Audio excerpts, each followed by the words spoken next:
अस्सलाम वालेकुम नाज़रीन, मैं हम जर्शिद, आप देख रहे हैं प्रोग्राम हक़ाइक़। हमारे साथ मौजूद है सियासी तज्ज़िया कार इशफाक अब्बासी साहब। अस्सलाम वालेकुम अब्बासी साहब। वालेकुम सलाम। अब्बासी साहब, ISPR के DG मेजर जनरल अहमद शरीफ चौधरी साहब ने प्रेस कॉन्फ्रेंस की। इस प्रेस कॉन्फ्रेंस में इन्होंने किस किस को क्या क्या पैगाम दिया, इसके बारे में बताइएगा। देखिए, ये भी 2 दिन पहले DG ISPR ने जो प्रेस कॉन्फ्रेंस की है उसमें वाज़ेह पैगाम ISPR की जानिब से एक तो अदलिया को दिया गया और एक तहरीक इंसाफ के चेयरमैन इमरान खान को दिया गया कि जब कहा जाता है ना कि पहले अपनी चरपाई नीचे डांग फेरें, तो उन्होंने अपनी चरपाई के नीचे डांग फेर दी है। यानी कहने का मतलब ये है कि उन्होंने अपने घर के अंदर, कहते हैं ना सफाई करो, उन्होंने वहाँ सफाई शुरू कर दी है। उन्होंने तकरीबन 10 से 15 जो अफसर थे, कुछ मेजर जनरल और 2 4 स्टार जर्नल, हाजर सर्विस कोर कमांडर, उस पर कोर्ट मार्शल का शुरू कर दिया है मुकदमा और उनको बरतरफ भी कर दिया है नौकरी से भी। तो ये तो उन्होंने पहला ये पैगाम दिया है कि हमने अपनी चरपाई के नीचे डांग फेर दी है, अब आपकी चरपाई के नीचे डांग फेरने जा रहे हैं हम।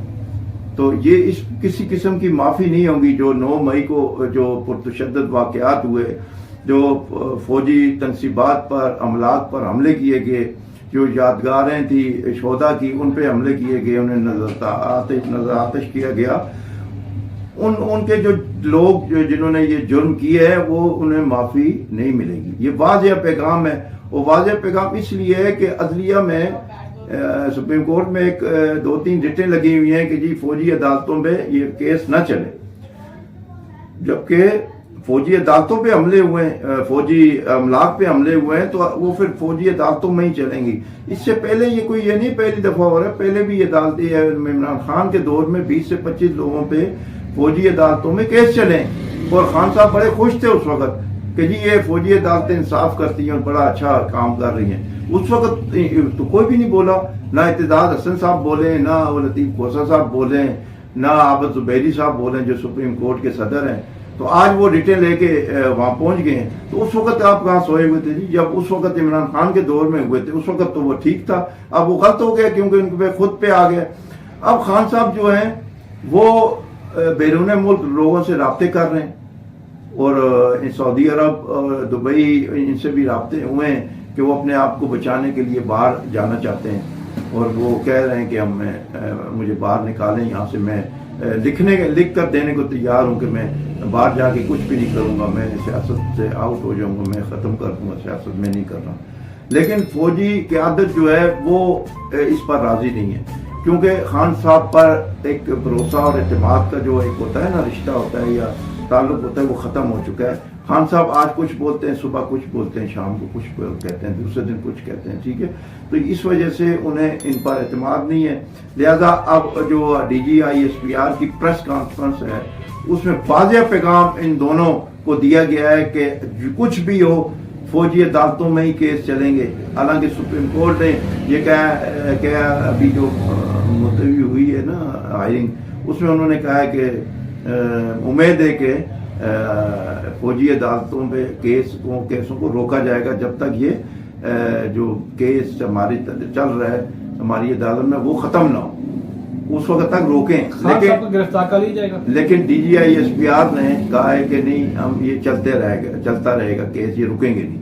अच्छा, खान साहब को अभी गिरफ्तार तो करेंगे ना जी, देखें उन पे सीरियस मुकदमात हैं। DG ISPR ने वाज़ेह कहा है कि इस पे ज़हन साजी की गई। 9 मई का वाक़या अचानक नहीं हुआ, इस पे ज़हन साजी की गई, ज़हन बनाया गया नौजवानों का। कब से बना रहे हैं ये सबको पता है, 1 साल 1.5 साल से ये काम चल रहा था और आखिर वो 9 मई को इख्तिताम पजीर हुआ और उन्होंने आग लगाई। कोर कमांडर उन्होंने यानी किसी निजी अमलाक को नुकसान पहुंचाया ही नहीं। उन्होंने सब यानी पहले की प्लानिंग थी ना, उसमें नाम भी आ गए हैं, उसमें ऑडियो आ गई हैं, वीडियो आ गई हैं, उनके पास सबूत है। जो एजेंसियां हैं, पुलिस है, सिक्योरिटी दार, उनके पास तमाम सोशल मीडिया पे ये इस तरह की न्यूज चल रही है। खान साहब के जो सपोर्टर्स है वो कह रहे हैं अगर दोबारा खान साहब को गिरफ्तार किया गया तो उससे ज्यादा जो है ना इस तरह के वाकयात हो सकते हैं, क्या कहते हैं आप? लेकिन जी वो कहना और था पहले, अब कहना और क्या लगता है अगर खान साहब को गिरफ्तार किया गया तो आवाम इस तरह निकलेगी? जी ISPR की वाज़ेह हदायत आ गई है, तो आप अब ये देखेंगे अगले हालात, और ये कोई भी निकलेगा तो वो मुंह की खाएगा, जो भी निकलेगा बाहर या कोई ऐसी बात करेगा तो सख्ती से निपटा जाएगा। और अब पूरी फौज का ये मुतफ़क़ा फैसला है, क्योंकि DG ISPR जब प्रेस कॉन्फ्रेंस करता है तो ये पूरा, इससे पहले कोर कमांडर कॉन्फ्रेंस हुई और एक और कॉन्फ्रेंस हुई थी, दोनों कॉन्फ्रेंसों में ये वाज़ेह फैसला किया गया, तभी ये DG ISPR ने वाज़ेह पैगाम दिया और बड़ी जायाना प्रेस कॉन्फ्रेंस की थी, जो गुस्से में भी थे। उन्होंने साफ कहा कि 9 मई के वाकयात पे फौज में गुस्सा पाया जाता है, तो वो गुस्सा ही है जिसकी वजह से उन्होंने अपने लोगों को, फौज स्टार जनरल की नवासी अंदर है, फौज जनरल का दामाद अंदर है, फौज जनरल का जो कोर कमांडर था उसको बरतरफ कर दिया मुलाजमत। ये कोई आसान बात नहीं है, ये वाज़ेह सबूत उन्हें मिले तो इसलिए ये काम किया, वैसे वो नहीं करते। लेकिन वाज़ेह सबूत, जब उन्होंने अपने फौजी लोगों को साथ ये सलूक किया है, उनको ज्यादती जिन्होंने की है उनको सजाएं दी हैं, तो ये तो सिविल हैं, इन्हें क्यों ना सजा दें, इन्होंने क्यों नहीं ये काम किए हैं? अब ये औरतें हमारे साथ ज्यादती हो रही, भाई आप लोग गालियां दें, रोडों पे खड़े होके जलाएं आपके, वो देखो हमने जला दिया, हमने ये कर दिया, फलाने का हमने ढींग किया। तो जब ये करेंगी आप सियासत, तो फिर आपको सजा भी भुगतनी पड़ेगी। आप फिर औरत कार्ड इस्तेमाल ना करें, आप सियासत करें और थोड़ा बर्दाश्त करें। ये सियासत में जेलें, हथकड़ियाँ, सोबतें, ये सब कुछ चलता है। मुस्लिम लीग नून और पीपल्स पार्टी ने ये कुछ भुगता है, तो आप भी भुगतें ताकि कुंदन बने, कुंदन बन के आप कारकुन बनेंगे। ऐसे नहीं बनते कारकुन के, बर्गर फैमिली कारकुन बन गया, जब थोड़ी सी 2 डंडे लगे तो रोना शुरू हो गया, जेल चले गए तो चीखना शुरू हो गए। तो इस तरह कारकुन नहीं होते। आप सबक सीखें PP से और मुस्लिम लीग नून से। शुक्रिया वाद साहब। नाज़रीन, ये थे इशफाक वाद साहब जिनका तज्ज़िया आपने सुना। इसके साथ इजाज़त दीजिए, हमारे चैनल को लाइक सब्सक्राइब और शेयर करना भूलिएगा। अल्लाह हाफिज़।